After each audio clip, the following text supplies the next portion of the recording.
Fabius Foster, President of the Emanuel County Democratic Committee. Thank you and welcome to our event. The urgency of now. I'm only here to announce our MC, Miss Janet Jackson. Y'all give it up for her.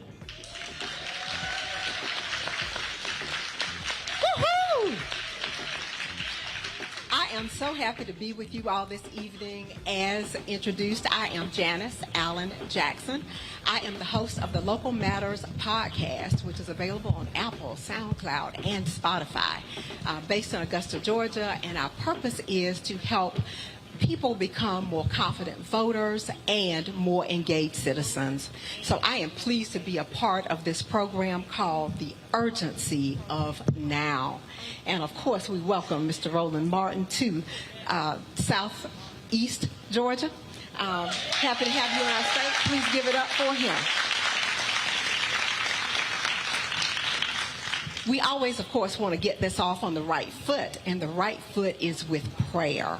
So we are going to invite Delmas Mosley up to give us an opening prayer. Let us bow our heads. Father, in the name of Jesus, we ask that thou will bless, guide, and direct this occasion. We ask you to give us knowledge, wisdom, and understanding in the direction in which we are to take. Bless each one that's under the sound of my voice. And we give you the praise for being here, and we thank you for it. In the name of thy Son, Jesus Christ, we pray. And the people of God say amen. Amen. Thank you for that. Our very first speaker for this evening is someone who has been a guest on Local Matters, and she is Ms. Alicia Thomas Searcy. She is with us this evening as a candidate for the office of school superintendent for the state of Georgia. Please give it up for Ms. Searcy. Thank you. Good evening, Southeast Georgia. How y'all doing? It is an honor to be here, Brother Roland Martin. It is an honor to stand on this stage with you and see you again. The last time we talked, I was on your show, and I was running to be the Democratic nominee for state school superintendent. And because of the great people in this room and all over the state of Georgia, we won the primary in a four-way race with no runoff and won all 159 counties in Georgia. So thank y'all.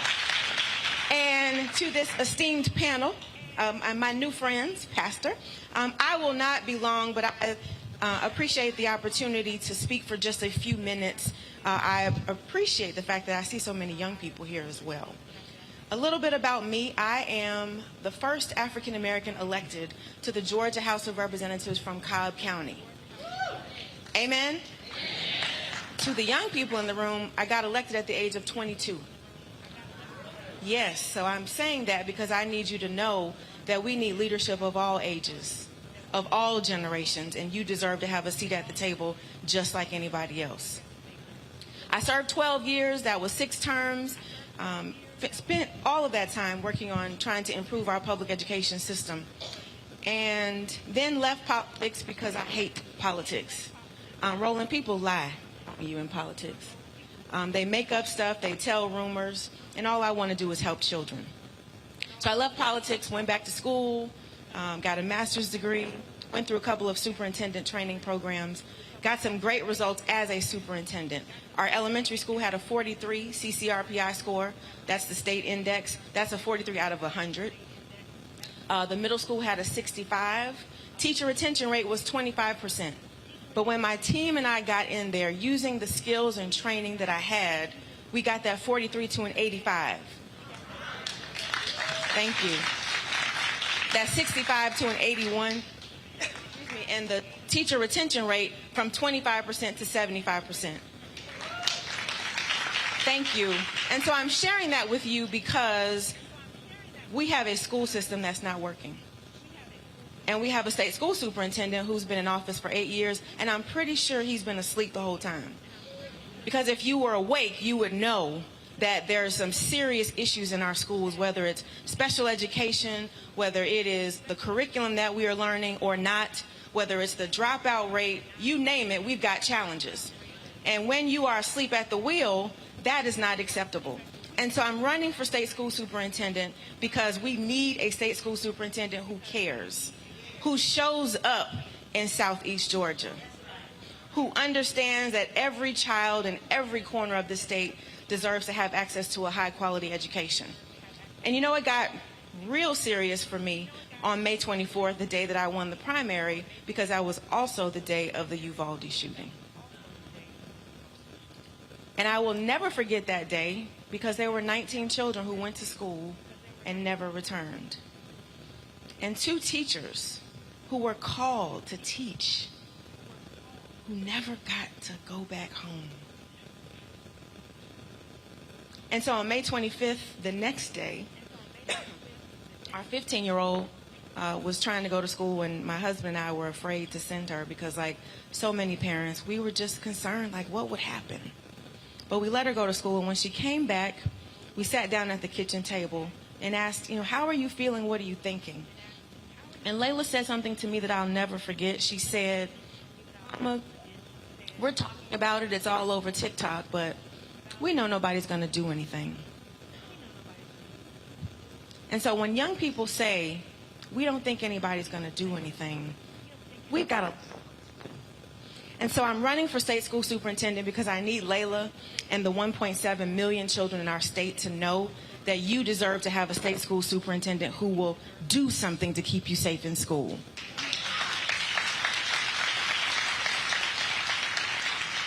I need educators and teachers in particular to know that I see you.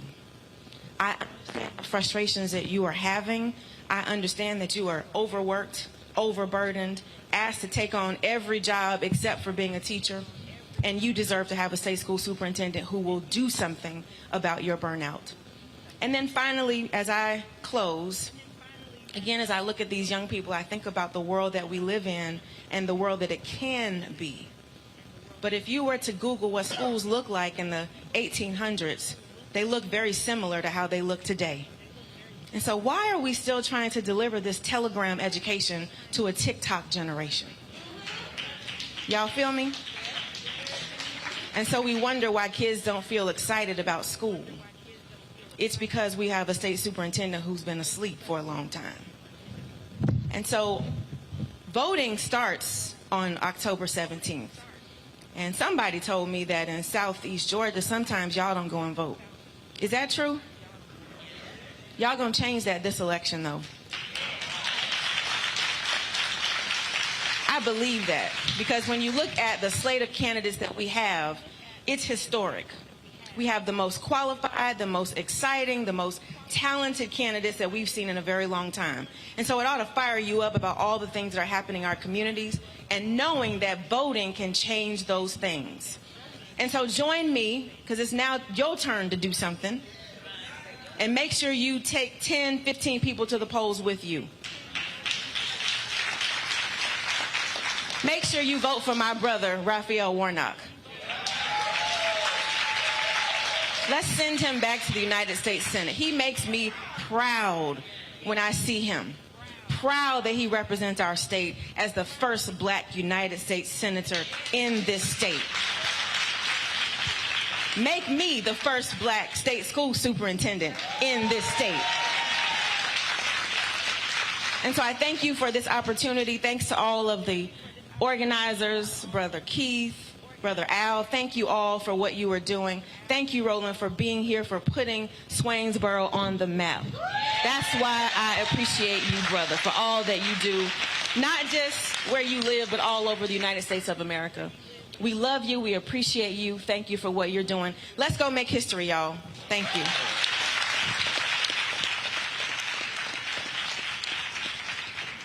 Thank you so much for that. It is my next duty to introduce our panelists. We have an esteemed group here, and we will start off with none other than my state senator, Mr. Harold Jones. He is representative of the senator for Georgia Senate District 22, which includes most of Augusta and Richmond County. Thank you very much for being with us today.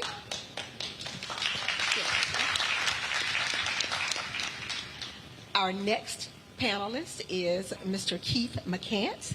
He is with the Rural Political Operative Advocate. Thank you so much for being here. Next, we have veteran legislator, State Senator David Lucas. Thank you for making your way to Southeast Georgia. And finally, we have from the NAACP, Emanuel County branch, Jonathan Hampton. Thank you very much. All right, let's get it. All right, so here's what we're going to do. First of all, we're not going to talk about why it's important to vote. We already know that, okay? People spend way too much time on that wastes time. I believe one of the fundamental problems when we talk about why people don't vote, we don't talk about issues. What is it that they care about? So when it comes to this community, what's the dominant issue? What should people in this community be focused on when it comes to the issues up and down the ballot, who they should be supporting for U.S. Senator, for governor? What's the dominant issue? Jonathan Hampton, first of all, I want to just say thank you all for coming to Swainsboro-Emanuel County, and thank you for being here and your interest in rural Georgia. In our communities, because of where we are, there are a lot of grandmothers and a lot of grandfathers, aunts and uncles that are raising our children. And we have an expectation that our children will go to school, be successful, and come home and continue those same successes. However, we don't engage our elderly community who are actually raising these children. And so something along the lines of Medicare expansion is one of the main things that we need to start talking about in our communities, and community engagement with our older population so that they can prepare our students at home for the same successes that they experience in the schools. So you say Medicaid expansion, what has been the problem? What has been the block? Well, one of the things that when I think about Medicaid expansion, I think of when you think about being in an airplane, they say the first thing you need to do is put on the mask to save yourself. Well, with our young folks that are going home to folks that are elderly folks, and when I say elderly, we automatically think 65 and older. But what we're seeing in our communities is that grandmother and grandfather are now 55. And if we expand that Medicaid to them, they're more likely to be able to be prepared mentally and physically, health-wise, to be able to serve our children. So expanding that Medicaid so that they can receive benefits as well helps in that instance. Now, of course, that was one of the impetuses of the Affordable Care Act. We see other states, but some states accepted, some did not. A number of southern states did not. Yet when you look at the health numbers, those same southern states sit at the top when it comes to having fundamental problems with health. And so it's sort of kind of crazy that you would have red states, southern states, not wanting to expand Medicaid to get their constituents healthier when they're sicker. I'm just saying it's kind of basic to me. And absolutely. I mean, the fact of the matter is, when you say what's been the block, it's been politics. I mean, the fact of the matter is Republicans refuse to actually expand Medicaid for the state of Georgia. Even, as you said, it actually would get your constituents healthier, and it also actually save the state money. But it actually fits. When you go back a long time ago, even during the New Deal, when Southern governors and Southern senators refused to allow the New Deal money to come straight to the South unless it actually went through them. And the purpose of that was to make sure that certain segments might be to participate in that. And quite frankly, the segment they were trying to keep out were African Americans. And so we've seen this kind of historical dynamic where you actually do not do for all of your constituents to basically make sure that some do not actually advance. And so it is politics. When we start talking about why vote, we've already hit number one. Politics controls that, and that is something I'm convinced that we'll be able to change in the legislature. I think there actually may be some will to actually do that on some level now, but we actually have to make substantial changes, whether it's in the legislature and definitely in the governor's house, without a doubt. There's a reality to politics, and that is especially in many of these southern states. The fact of the matter is, largely white voters vote Republican. Black voters vote Democrat. Reverend William Barber with the Poor People's Campaign Repairs of the Breach. They talk about the fact that there are 140 million poor and low-income workers in this country, and the reality is the majority of them are white voters. And so when he was in North Carolina, when they started Moral Mondays, they started with 17 people, and he said he was at a parade and he said a redneck with a Confederate flag draped around his neck came up to him, but he had tears in his eyes, and he said, "Reverend Barber, thank you for fighting for our hospitals." Because these same white conservative voters living in rural areas, it hit them when their hospitals started shutting down, when Republicans in North Carolina refused to accept Medicaid expansion dollars. And it hit them when they said, wait a minute, that's our hospital. They started dying because it was too far traveling to another hospital. And so what are the conversations been like in this community, in other areas, getting folk who may traditionally vote Republican to understand that that issue is one that impacts them, that aligns with what their concerns are, but doesn't align with their politics? Anyone can take that. Well, the biggest problem, Roland, is the politics. It was a policy decision by the governor, Nathan Deal, when he came in, that they would not accept Medicaid expansion. We have over 500,000 Georgians who have no insurance. Medicaid expansion would be just like the Express card, American Express card. When you go to the hospital, they're going to get some money. They might not get all of it, but they would get some money. That helps to keep the doors open. We just had a hospital in Atlanta that closed its doors, and now this governor gave $130 million to Greater Hospital to try to take care of those patients who were going to that particular hospital in the metro Atlanta area. But we have problems everywhere else. In Albany, Georgia, Phoebe Putnam, they're losing about $12 million a day. They can't sustain that. There's no way that the state has. You see, they're losing $12 million a day. Yeah. And they're losing, because I cover city government, county government. They're losing $12 million a day because they take care of folks who have no means of paying. Right. So when people, first of all, the law says if someone comes in, they have to be treated. If they take helping funds. Right. Now, this is, again, what's crazy to me. The state's actually paying for that. That mean taxpayers are footing the bill for that. So when you're rejecting Medicaid expansion, you literally are actually burdening Georgia taxpayers even more so because you refuse to accept the expansion funds. There's no question about it. We're putting money in, but it's not coming to us. It's going to those states who accept. Take Kentucky, for instance. That's where Mitch McConnell's from. But they had, one of the sickest, brokest states in America.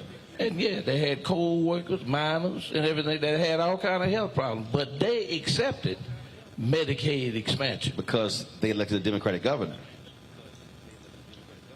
Right. No, I'm just stating the fact. I'm just stating the fact. Go ahead. And I think one of the things when you asked about how that dialogue is taking place, I think when you see Stacey Abrams and also Senator Warnock, they both have been very open as far as trying to take that dialogue beyond the African American community to all communities who are affected by it. And I think especially Stacey Abrams has been very effective at doing that. They both have, but that has really been a mission that she's been on. And I think that's something that we all have to continue to do. And the heart of that also talks about government responsibility and that the government actually does have responsibility to all of its citizens. And so you almost have to change persons' attitudes about that too.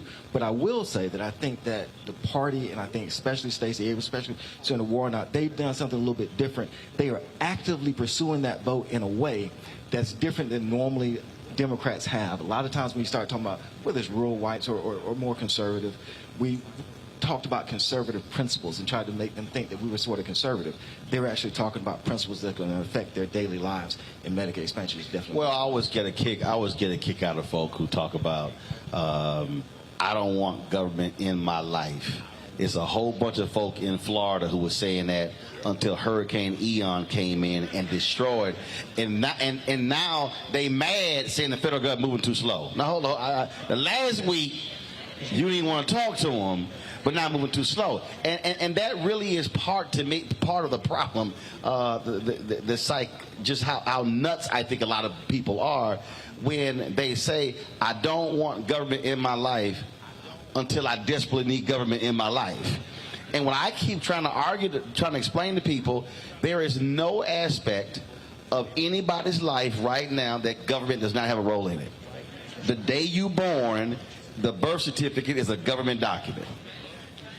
When you get vaccinated to go to school, that's a government document. When you get married, government document. Divorce, government document. When you die, that death certificate is a government document. And so it is amazing when people act as if that, oh, I don't want that. But, and I'm not saying government is the answer to everything, but I understand, as you said, responsible government and the role it plays. And I think health is one of those roles. Now, one of the reasons why that we need Medicaid expansion, because in my hometown, Macon County, which is about 2 hours from here, we lost our hospital back in 2007. Okay. Ever since then, the county has gone down the drain. What I mean by that is jobs has closed. They have left the county. They have closed up. I was there at the time when the hospital closed down. Okay, so the hospital closed down. If somebody gets sick, how far do they have to go? You have to go to Americas, which is about, the hospital down in Americas is built pretty much outside of the city, towards Lee County, Leesburg. So you're talking about from there to Leesburg about 30, 35 miles. And then if you go into Houston County. So if there's a health emergency, it's a problem. It's a problem. And if you go to Houston County nearby to Perry, the closest hospital, you're talking about 30 miles that way. So either way, you got a ways to drive. So I'm just curious. What is Kemp saying about that? And I'm just curious, again, what is the governor saying to residents in these areas who now have to travel 30, 35, 40, 45 miles to get to a hospital? He's not saying anything, because the thing about it is he can say, well, we can't afford Medicaid expansion because it costs too much. But you come out of Macon County, which is the third poorest county in the state. It may be number one now because too many people like myself, I moved my family out of there to Houston County. Now I'm in Bryan County because I knew that without a hospital there, it is hard to attract industry. And that's what we're lacking over there. I'm saying I think I'm still living over there, but that's where they're lacking. And that's why we need a governor in there who's going to roll up his or her sleeves and give us Medicaid expansion. I don't understand why the opposition towards that, because it'll help the ones who need it the most. And Southwest Georgia needs it more than anybody. Not saying just Southwest Georgia, but across rural Georgia, whether you hear over this way here in Bullock County or Emanuel County, Clay County, over by Alabama, everybody needs Medicaid or insurance.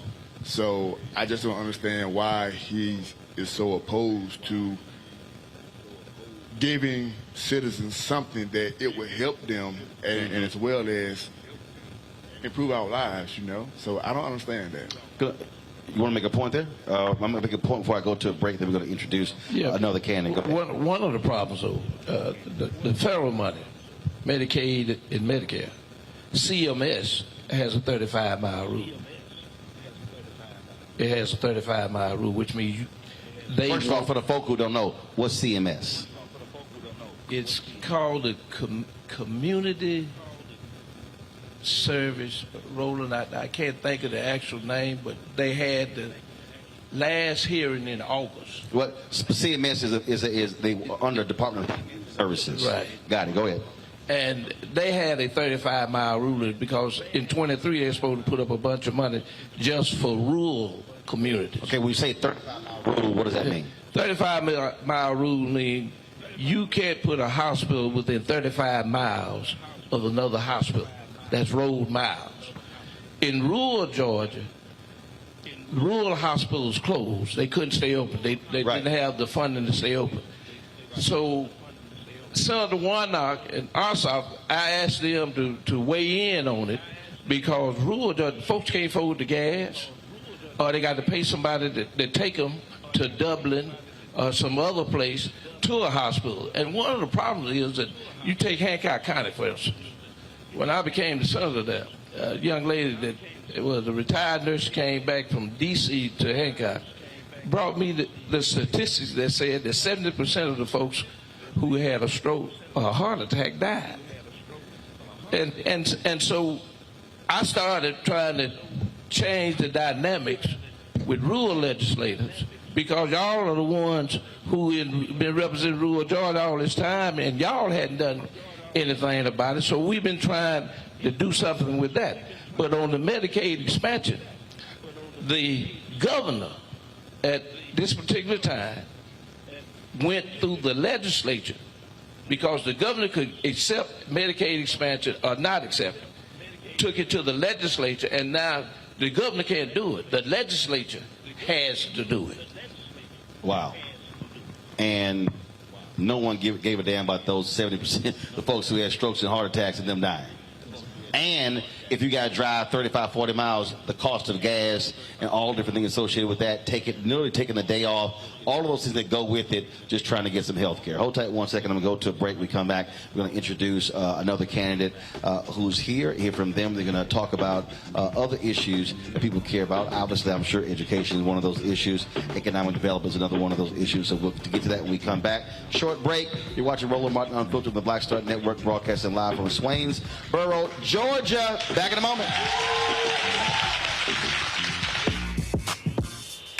When we invest in ourselves, our glow, our vision, our vibe, we all shine.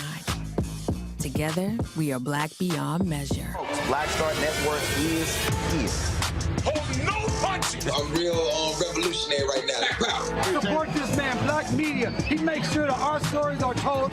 Thank you for being the voice of Black America, Roland. Stay black. I love y'all. All momentum we have now, we have to keep this going. The video looks phenomenal. See, there's a difference between Black Star Network and black-owned media and something like CNN. You can't be black-owned media and be scared. It's time to be smart. Bring your eyeballs home. You dig?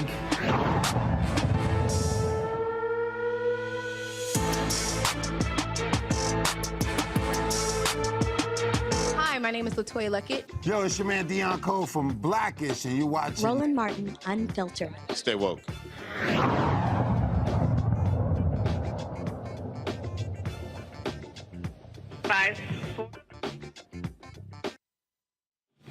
Swainsboro, we are very pleased to have Ms. Nikita Hemingway with us this evening. She is also a candidate for statewide office. She is running for the office of Agricultural Commissioner. Welcome. Come on out.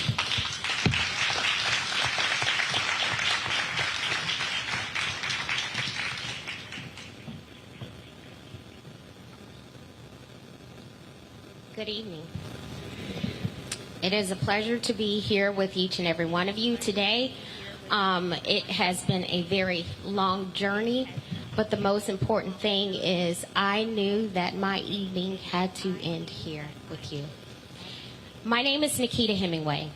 I am a fifth-generation farmer, an entrepreneur, licensed realtor, former corporate executive, wife, mother, and the Democratic nominee for Commissioner of Agriculture. And when I win my race,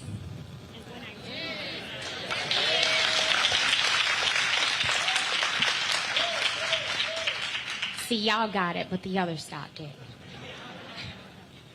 I will be the first African American and the second woman elected to this position in our nation's history.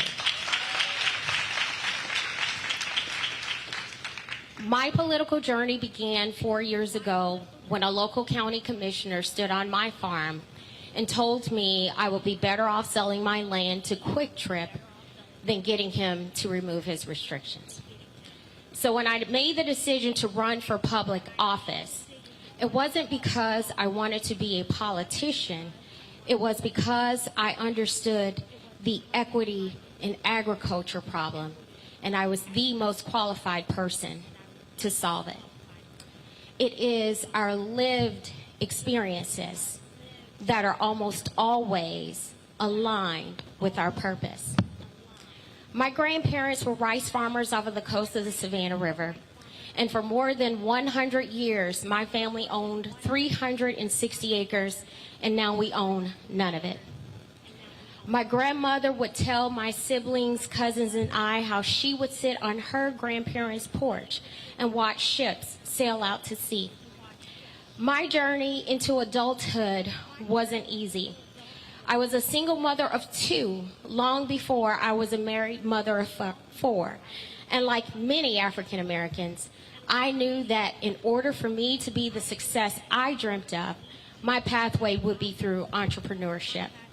So by day, I worked in corporate America. By night, I built my businesses.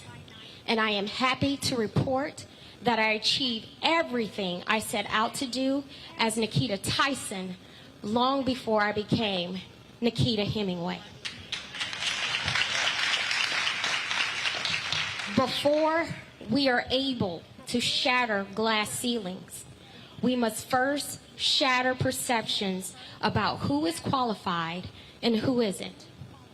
It's not enough to understand that rising food costs are hurting families when you have a mother on the ballot with a plan to end childhood hunger and lower your grocery bill, so go vote. It's not enough to understand that there is no equity in agriculture for small family farms, women, and minorities when you have a black female farmer on the ballot, so go vote.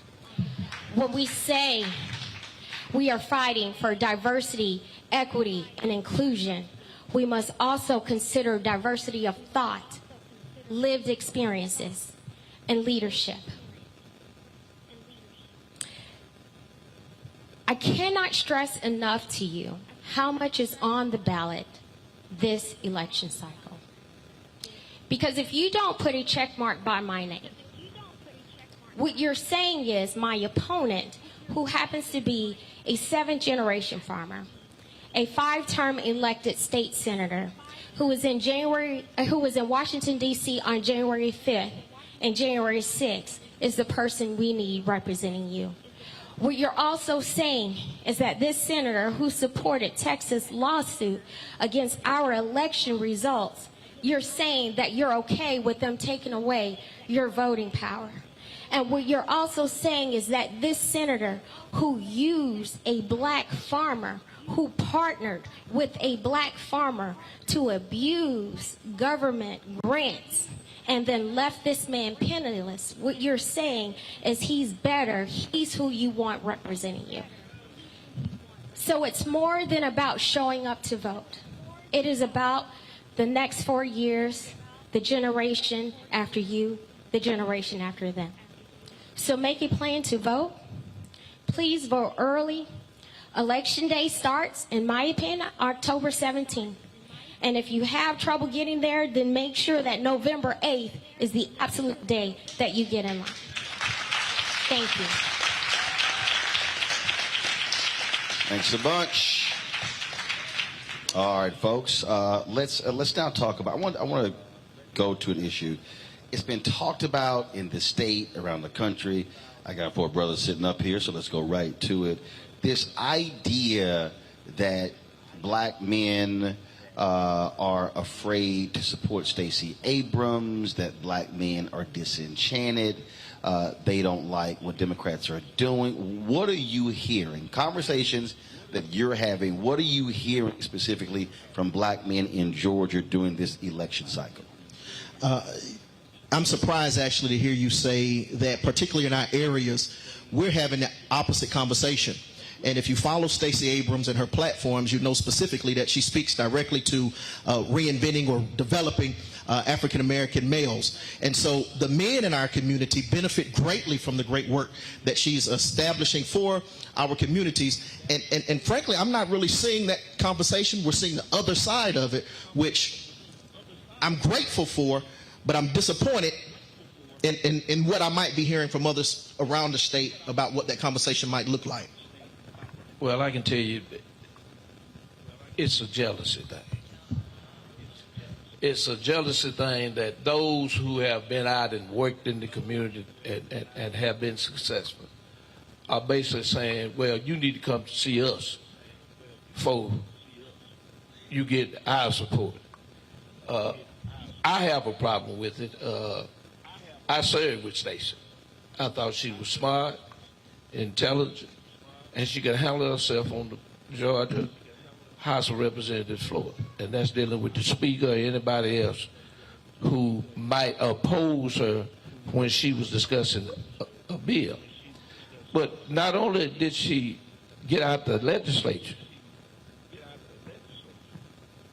what we found and what we saw is that she turned folks out. She went and fought the governor and the state of Georgia in court about the expulsion of black voters. Exact idea is what they call it. In other words, that your signature don't look like it looked 20 years ago. Or your name might be David Lucas and they had David E.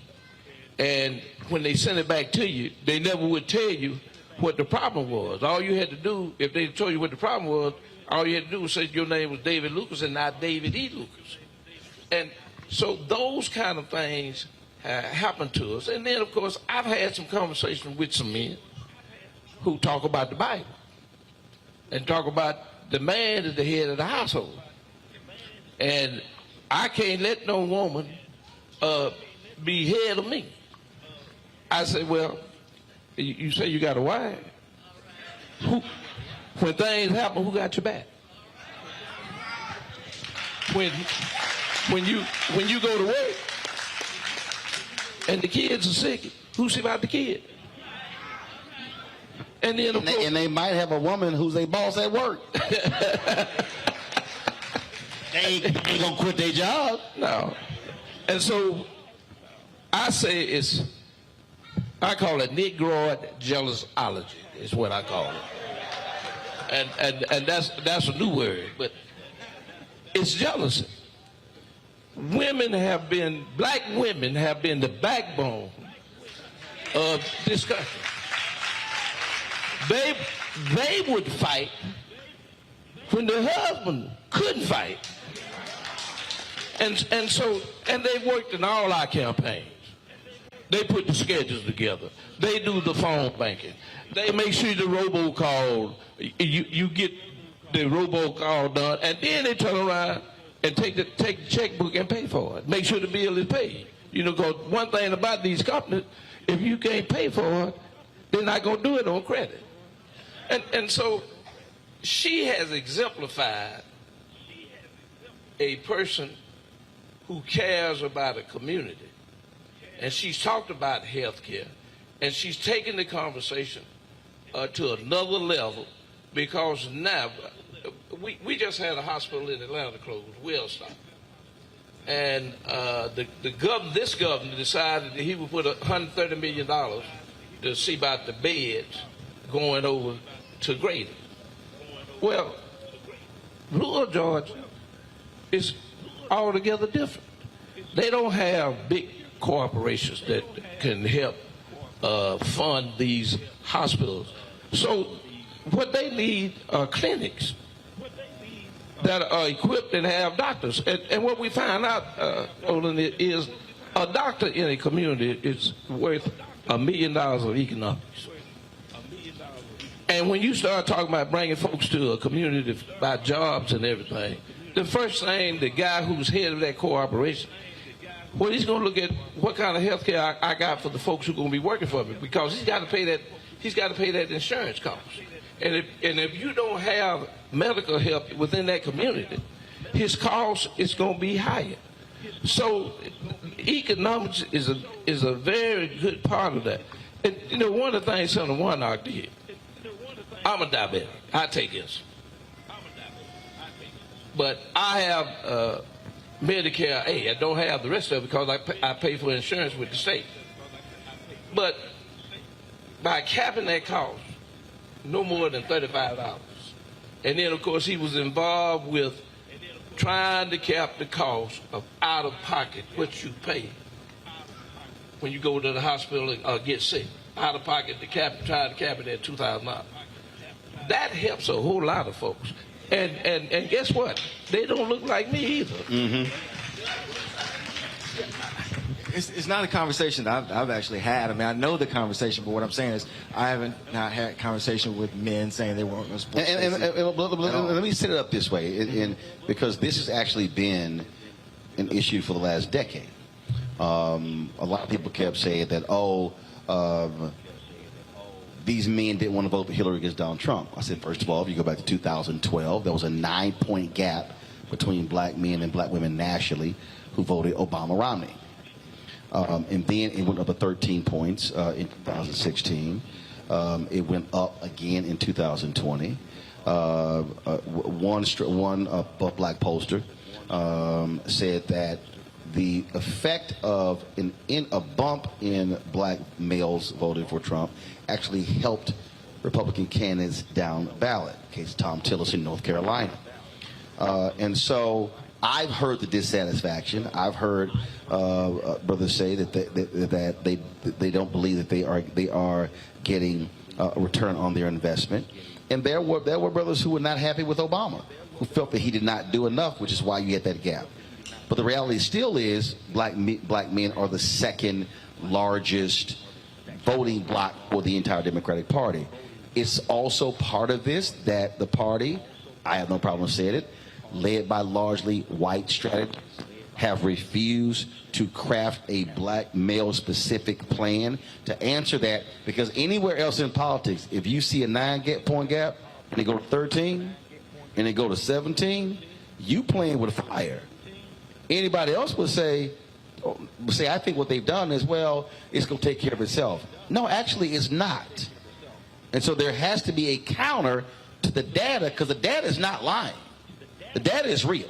Now, in 18, so Georgia did have a gap between black men and black women, but the actual number of it was about 24,000 votes. Now, in a very close election, it can turn the election. Now, hold up now. You said 24,000 votes. Correct. How many votes did Biden-Harris win the state by? 11,000. 11,000. Right. Now, I'm talking about in 18. No, I understand that. Yeah, my point is, Biden-Harris wins this state by 11,000 votes. Sherry Beasley in North Carolina lost her re-election for Chief Justice of the Supreme Court by 400 votes. Obama won North Carolina in 2008 by 14,100 votes. Those 24,000 votes can make the difference between winning and losing. Without a doubt. That's not what I'm actually saying. What I'm saying is that the numbers don't show that there's this gigantic schism between black men and black women. That's my point. Now, yes, in a close election, it can definitely make a difference. So my point would be that's going to happen because no group is monolithic. So when we're not talking about 200,000. So if we're talking about 24,000, here becomes my question. How do I make up that 24,000 gap with more African-American men or those from other places, from other communities? That to me is the question we ought to be facing. See, I'm going to push back on you. How do I make up that gap with those men? I'm going to push back on you because here's the deal. If the numbers are trending up, I have to ask the question, why? And then when I ask the question, why, then there has to be a counter to how do I now? Because if those were folks who used to vote for you, you got a better shot of bringing them back into the fold than somebody who has never voted for you. Or has not. Or someone who's a new voter or maybe has not voted. But I think that the key thing is if we promote the fact that African-American men and African-American women have always worked together. And as you said, we're the second most loyal database. It works as a group. And that becomes my point. Our audience here is full of African-American men and African-American women, without a doubt. Now, do I want to find out maybe what spurred those 24,000? Yeah. But men, historically, beyond race, are a little bit more conservative anyway. But even with that 24,000, my question might be, are those persons looking at from a standpoint of business development? Because, we have a lot of hyper-capitalists out there, black men, who have all these different businesses. That may be one issue. Right, which means that the candidates should be, that's why I said you have to ask the why, right. Because if that's one of their issues, candidates have to address that issue, and they might go, oh, you have a plan for that? Now I can listen to, as opposed to not listen to. And it may be one of crime because could be. areas around. So I think that's legitimate to ask into that. And I think that's good points. That's good questions.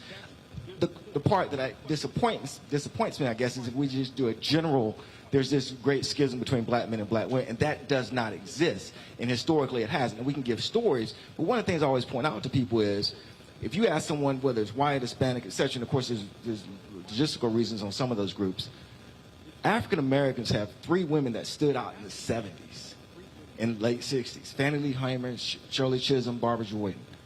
We've always supported black women. No, hold up. 1972, Shirley Chisholm, they had the Black Political Convention in Gary, Indiana.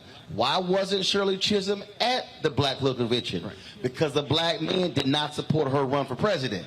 But without a doubt, to actually have those women up there. I got you, right. But the brothers didn't support her. But I'm just letting you know. Well, we know, and I've talked to them. Some without a doubt did, and I think that we can get ourselves in trouble because there's some blacks didn't support Obama. I mean, very, very little. Oh no, absolutely. Yeah. So the point is, we'll never have. All I'm saying is, we have to. What I'm saying is, 2 things has to happen. We have to be having a conversation internally about, okay, what is your frustration? What do you seek? What do you desire? When I hear people, brother, when I hear people say, we want tangibles, first of all, I got to walk people through. No candidate can give you a tangible, first of all, when they're running. That's called a campaign promise. 2, they have to win. So if you don't vote, they don't win, you ain't getting no damn tangible. But 3rd, even if they do win, that person solely can't give it to you because it still has to get passed. I really believe we need to have a Schoolhouse Rock 2.0 because there's a bunch of people clearly who have no clue how politics works. That's 1. But 2, the Democratic apparatus, largely led by white strategists, has to listen to black people and black elected officials and black pollsters who have been telling them there's a problem. They've been turning a blind eye and then not wanting to put the resources to create specific strategies to reach them. And they go, well, they'll come around, and then when the election is over, then it's, well, the brothers didn't vote. Well, if you don't go after them with resources, they ain't going to see and vote for you. And last point, this new generation is less likely to self-identify as a Democrat. They might eventually end up voting that way, but they don't self-identify as a part of this thing as well. But we also have to be willing at the same time, not only to do the resources, and that's one piece of it, but we also have to be willing at the same time to actually talk about issues and not be afraid to actually say how that affect the African American community. Yes, that absolutely. becomes important. And I think that's where the Democrats may miss, where if you're going to talk about Medicaid expansion, specifically how this impacts. Senator Warner and Stacey do a good job with this to talk about how it affects that community. But I also challenge them to be specific to say white. Right. Like literally go to white voters and say, hey, you white, this impacts you, because what often happens is people have messaging that target us, target Latinos, target Asians, but won't actually have a white message. Guess what? You got to be real with white folks too. And I think we have to have that message to talk about when we economic development. If we're in rural Georgia, economic development, of course, is going to affect all. But certainly, are there any potential proposals or plans that we can specifically target towards African Americans and not be afraid to actually say that? That, I think, is also going to reach a lot of persons, too. And that's one of the key things that we're usually afraid of doing is we say, well, we can't do that openly because then we won't get elected. And that's not necessarily been my experience. I've been elected to office twice now, senator and also as a solicitor. A solicitor is a prosecutor. And as a prosecutor, I talked about progressive prosecution. And now you see more people doing that. Yep. My experience really has been that if you're open and honest and say what you're going to do to really try to help folks, they are going to go to the polls to actually put you in. We allow our politicians many times off the hook when they say, well, I can't really get into how it will affect the African-American community, but once I get in there, I can do this. It doesn't work that way. If they're not doing the promise now, they won't do it later. And even though when you look at the actual data, again, we break our health data down by race. We break our economic down by race. I mean, it's just stop trying to run from it. You know, it is what it is. And to the focus, of my book, look, By 2043, this nation is going to be a nation majority people of color. Look, the average white annual death rate in about 12 states is higher than the annual white birth rate. It's called data. You're not going backwards. You can yell "Make America Great Again" all day if you want to. You can wear red hat, blue hat, yellow hat. We ain't going back to the 1950s. It's just simply not happening. But I do want to shift this because I do want to get waiting on us here. I do want to know, how is the immigration debate playing out in conversations you're hearing with people? Because that's also one where Republicans are making inroads, because you do have, even though 10% of the black population in the United States are black immigrants, that is a potent issue, because you have a lot of African Americans, especially brothers, who say, man, they are taking our jobs. They are, in many ways, they're sounding like white men. But again, when people even say that, they're taking our jobs, I'm sitting there going, yeah, but do you want to do a lot of those jobs? It's a whole different separate conversation. But the issue of immigration is a potent issue that works with a certain segment of our community, black men and black women. What are you hearing? How's the conversation going? How's that playing out here? Go ahead. Well, I haven't heard that much about immigration amongst people that I talk to, but you're right about that, because some of the men, white and black, especially at my job, and I work at over in Savannah at International Paper, and they tell me, they say, well, man, you know, we are watching news out there on our break and things like that, and I had one black guy tell me, he was like, man, if Biden don't do something about that border, I'm not going to have no job too long. And I said, what you mean by that, man? I said, you got a job now? I said, no, man, because they're cheap. You don't got to pay them anything. They're cheap labor. And he like, yeah, but you don't have, he need to cut me off. He said, man, Biden need to build a wall. He need to do something. He needs to do something about these people coming in. And see, me, I told him, I said, look, I hear what you're saying. And in my opinion, a wall's not going to solve the problem. Because they're going to find a way to get in, whether through a tunnel underground or smuggle through an 18-wheeler. So what he didn't do, what he didn't say, how elected officials holding companies accountable. See, that's the real that is the real thing about this immigration debate that nobody wants to talk about, and the Chamber of Commerce don't want to talk about it. They don't, because the reality is, when you talk about this notion of cheap labor, who hires cheap labor? And if we really want to be honest, with ourselves, how many people who have been looking for somebody to either cut their grass or fix their roof were like, let me go look for cheap labor?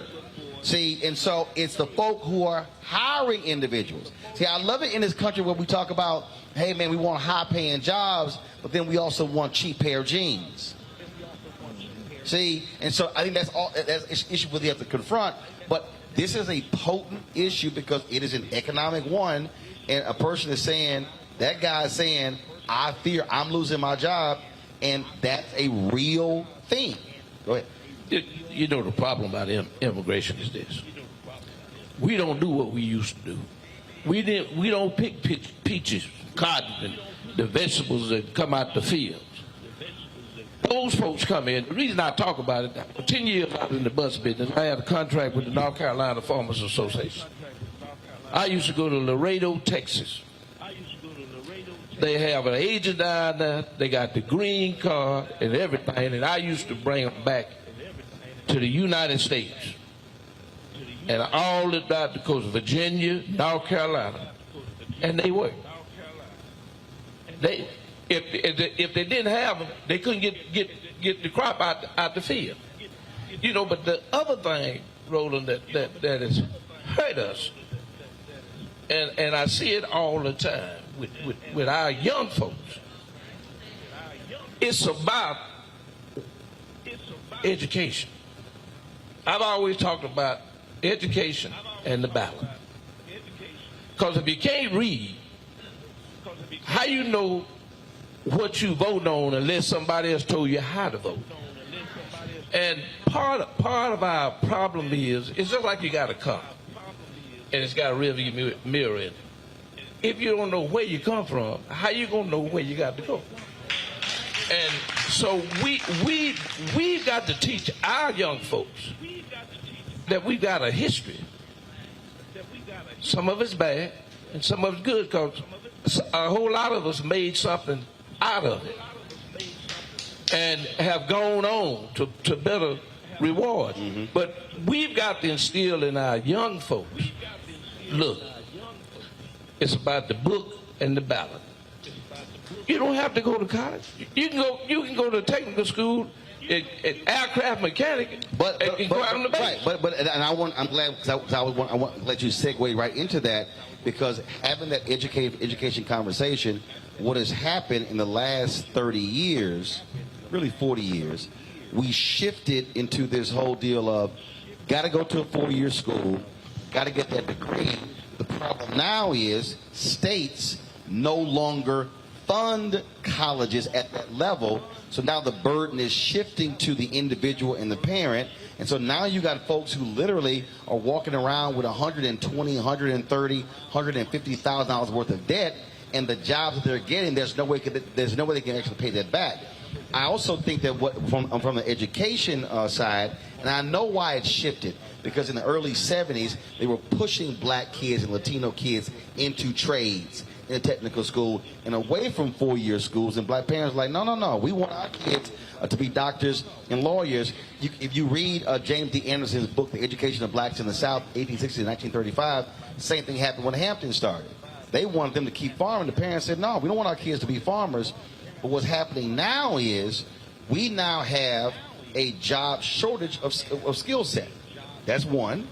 And we push folk, and because we no longer make a lot of stuff, our economy has totally changed. Technology has totally changed it.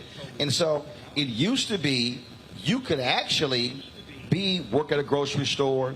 You could actually work at a bank. You could be a teller. You could have a middle-class job, buy cars, send your kids to school. When the last time you been to a bank? Don't have that many of that.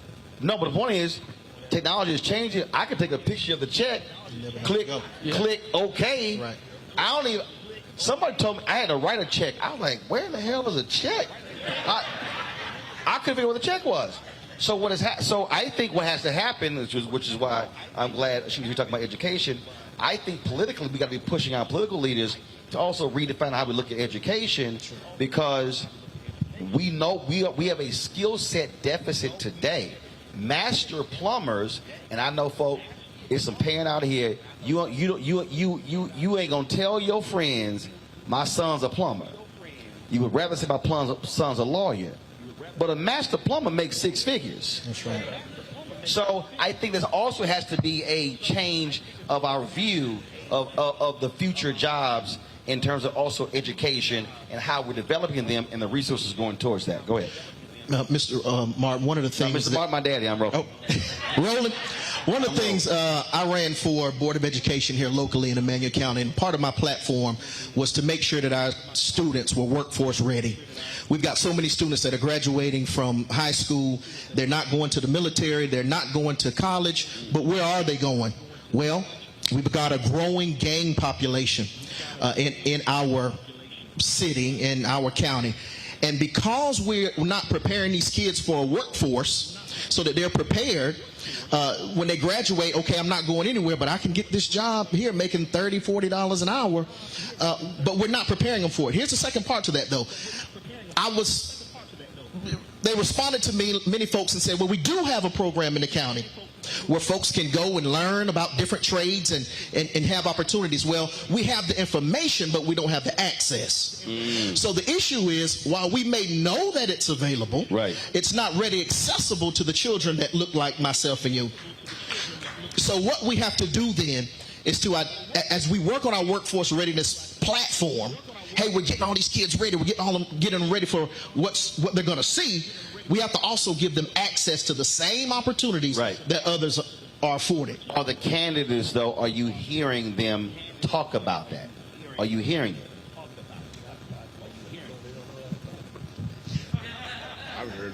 I haven't heard anything from anyone.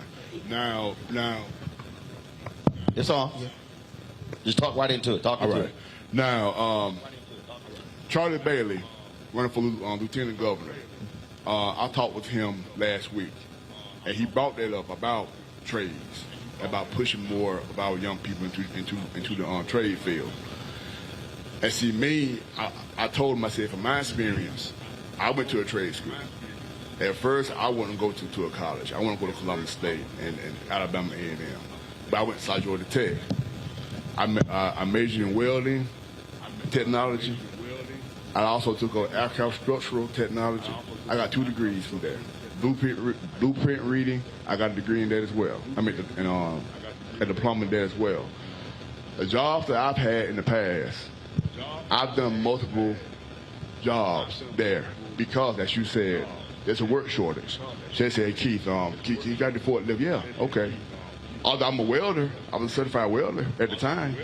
I could weld, but I had to do other things because we could not attract people to come in and go to work. And then when we did have people come in and go to work, they would lose their jobs because if they have an accident on the job, take a drug test, you're out the door. And to me, I hate to change the subject. I think now's the time for Georgia to legalize marijuana because there's a lot of guys, when you say about black men, young black men, the majority of them that I know, that I've talked with, when I bring that up, oh yeah, you do that, I'll go vote tomorrow. That's what they say. That's what they say. And I like, what about jobs or tax? No. You legalize marijuana, I'll vote tomorrow. That's what they say. And they for real. So I'm like, okay, then that's an issue, but no one so far, I've not heard anyone on the trail mention that about legalization of marijuana. If Stacey was to come out tomorrow and say that, she probably get 52-53% of the vote. That's what I'm saying.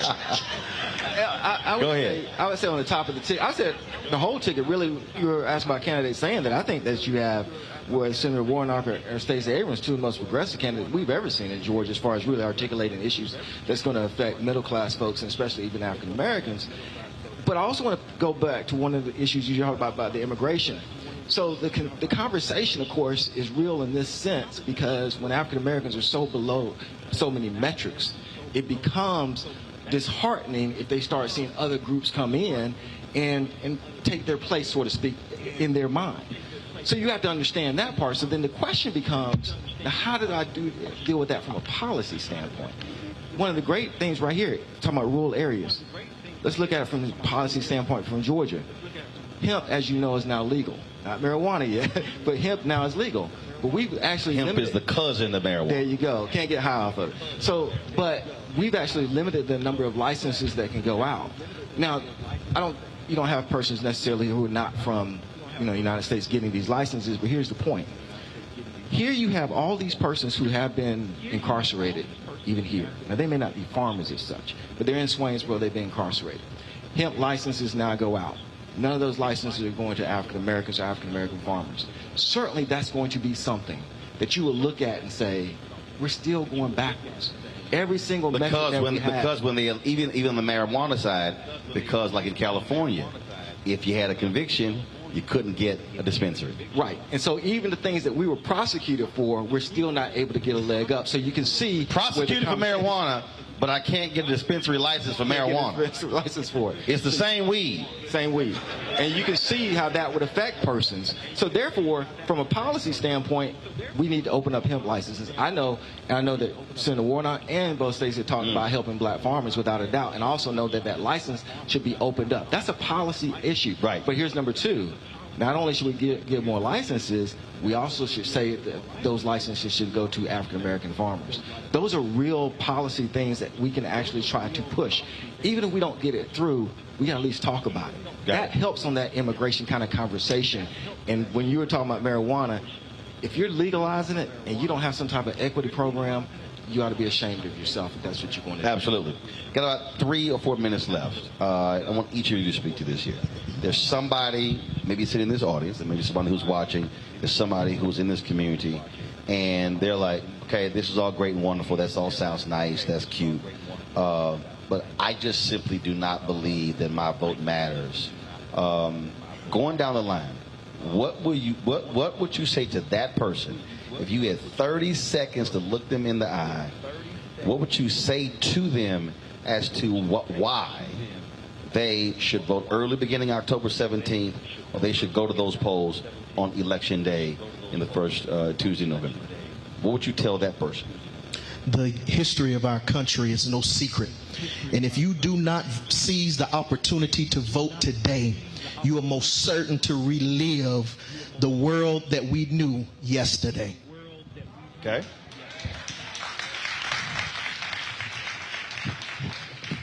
It's hard to tell them, Roland, but if you don't vote, you don't count.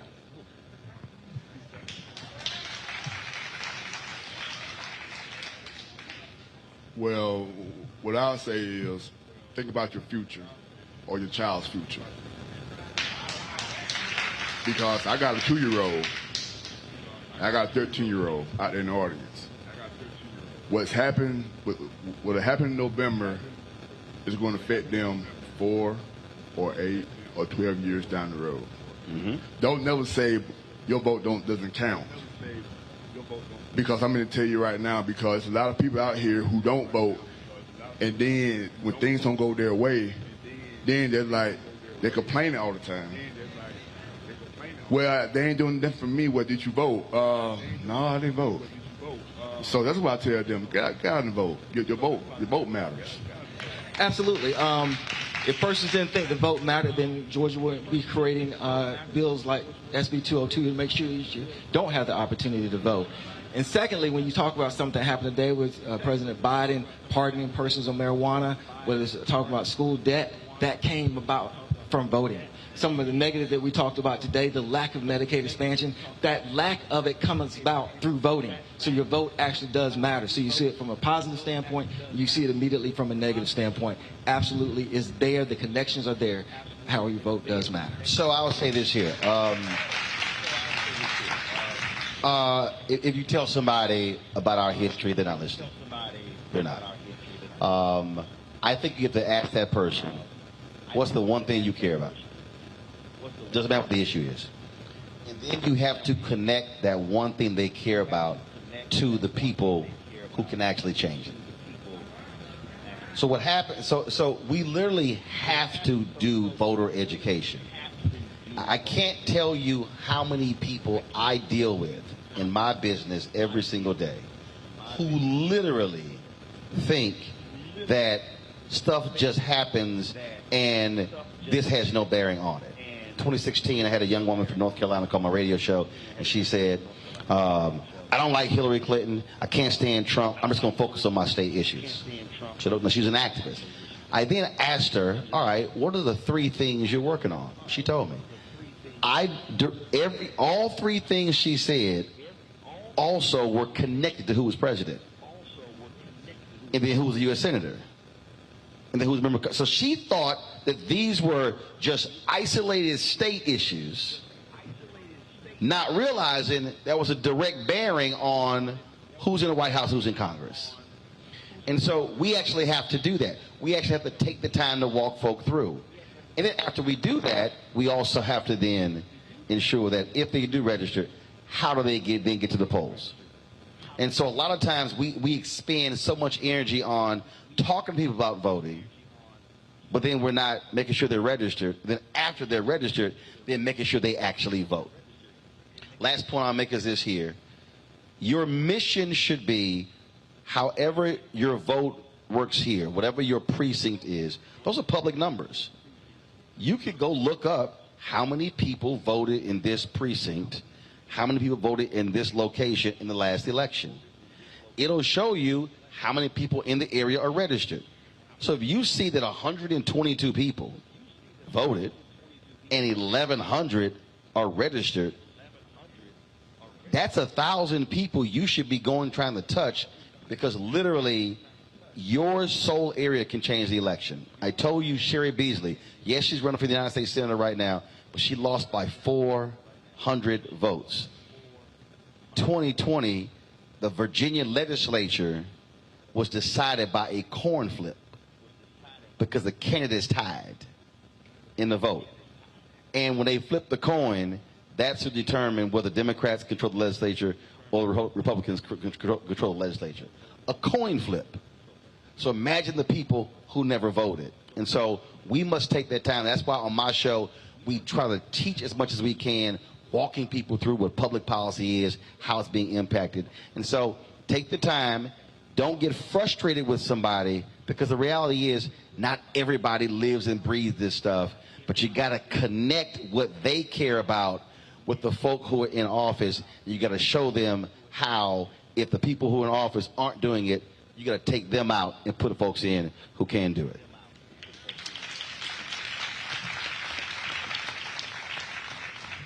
Thank you so much for coming to Swainsboro, Georgia. When they first told me about it, I said, Roland Martin's going to be in Swainsboro? Really? In person?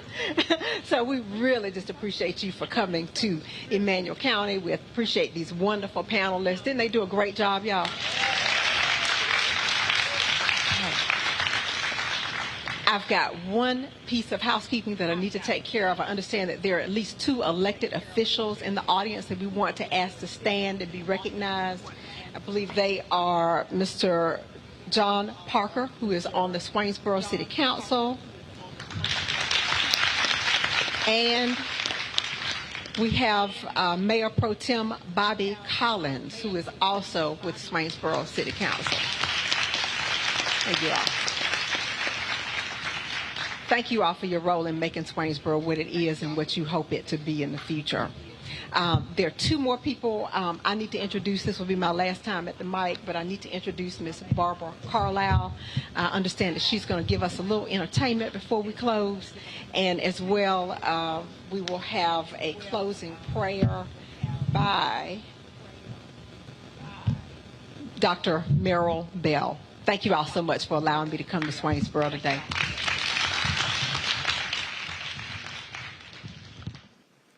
Good evening. No, that's not everybody. Good evening. Good evening. I thought some more people will be here, but it's like we're having a Halloween party. People came dressed as chairs.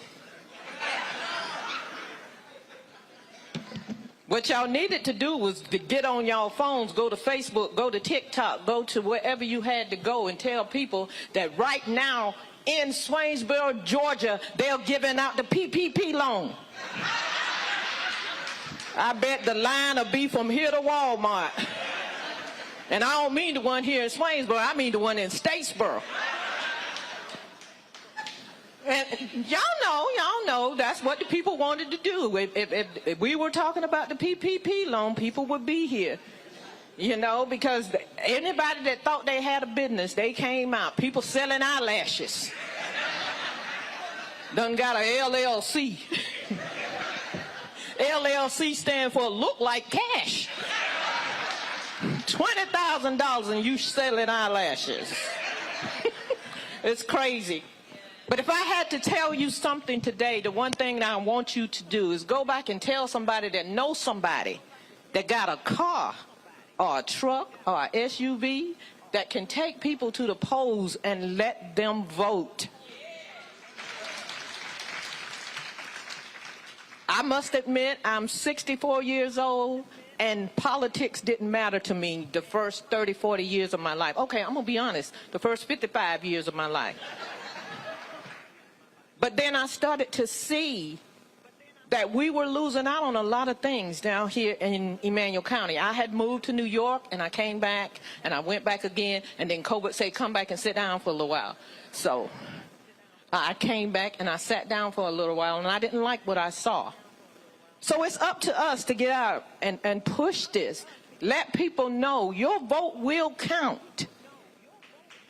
It will count. Do what you got to do. You know, you got to get out there and just do the groundwork. And the elected officials will hopefully do what they need to do to get us out of this rut, because that's exactly what we are in. We are in a rut. So don't worry about the PPP loans. Don't worry about the little girl selling eyelashes. Don't worry about anything. Just worry about the fact that we can come up if you're willing to come up. Thank you.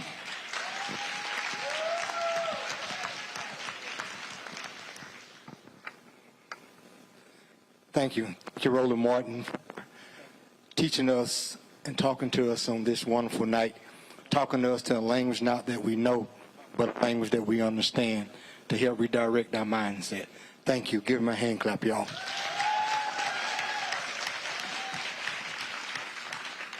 Precious Father God, we thank you, Lord, for this day. Thank you again for the loving kindness. Thank you for what we have seen here tonight.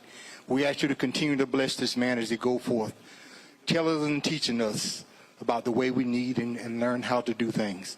Lord, we ask you to cover him as he go, guide him and be a lamp unto his feet. But most of all, bless everyone that's under the sound of my voice. We thank you in advance of what you was about to do, and we claim victory in Jesus' name. Amen, amen, and amen. All right, to all the folks who are watching, thanks a bunch. We'll see y'all tomorrow from Houston, Texas, where we'll be with Black Voters Matter from the campus of Texas Southern University. So H-Town, y'all show up and show out, and I'll be happy to be going back to 3rd Ward because you know my high school, Jack Yates, is right across the street. Don't forget, download the Black Star Network app, Apple phone, Apple TV, Android TV, Roku, Amazon Fire TV, Xbox One, Samsung Smart TV. Support us in what we do by joining our Bring the Funk fan club. Checking money orders to P.O. Box 57196, Washington, D.C. 20037-0196. Of course, Cash App is $RM Unfiltered. PayPal R Martin Unfiltered. Venmo is RM Unfiltered. Zelle is Roland at RolandSMartin.com. Roland at RolandMartinUnfiltered.com. Thanks to the folks here in Swainsboro. Thank you so very much. Thank you to the War Night campaign. And y'all know how we always end the show. I'll see y'all tomorrow. Holla!